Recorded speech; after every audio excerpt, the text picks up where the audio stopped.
श्री वासुदेवाय नमः। इस संसार में कोई प्राणी कर्म से मुक्त न हो पाया। एक क्षण भी जीवन ऐसा नहीं जो कर्म बिना कट पाया।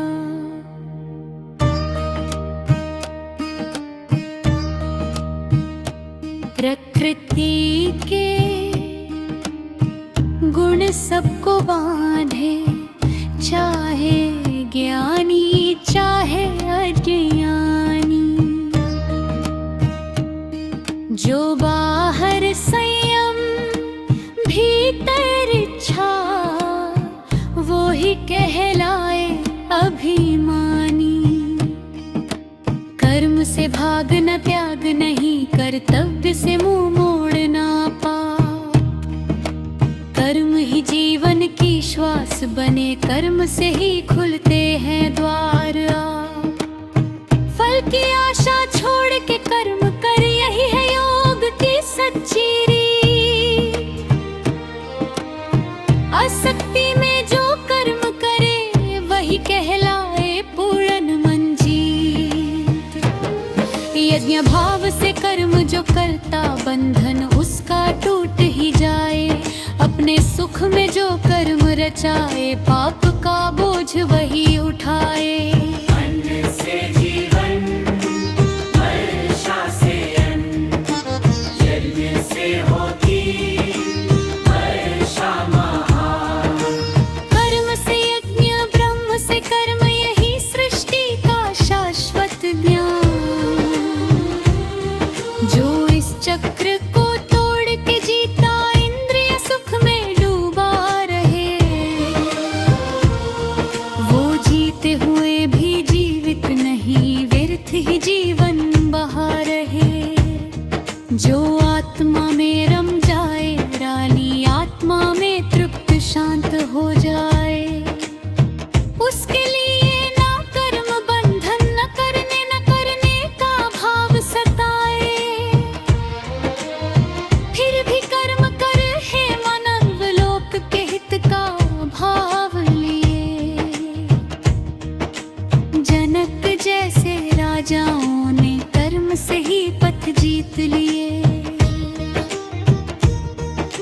श्रेष्ठ जो करता जग, वही उसकी राह पर दुनिया चले। यदि ईश्वर भी कर्म त्याग दे, तो सृष्टि का संतुलन जले। अज्ञान में जो कर्म करे, फल की आस में उलझा रहे। ज्ञानी वही जो कर्म करे, पर आसक्ति को दूर भगाए। गुण ही गुणों में चलते हैं, ये जान जो कर्म करे। त्याग ममता छोड़ वो मुक्त पथ पर बढ़ता रहे। मुझ में अर्पण कर सारे कर्म, नियुक्त हो निराशी बन। युद्ध कर पर शांत हृदय, छोड़ जर भय और बंधन। राग द्वेष इंद्रियों के द्वार, ही मनुष्य के शत्रु बने। इनके वश में जो आ जाए, ज्ञान उसका धुएं से ढके। काम और क्रोध रज से जन्मे, कभी न तृप्त कभी न शांत। इंद्रिय मन बुद्धि को जी,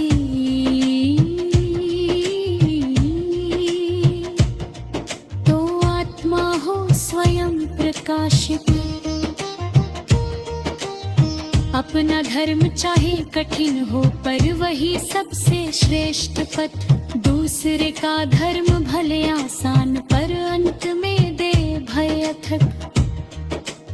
इंद्रिय से ऊपर मन जाना, मन से ऊपर बुद्धिमान। बुद्धि से ऊपर आत्मा है, यही गीता का दिव्य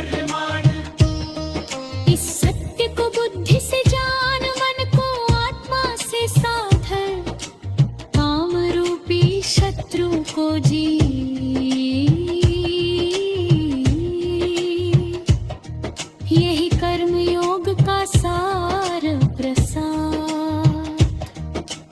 इति श्री सुमन द्वारा कर्मयोग अध्याय समाप्त।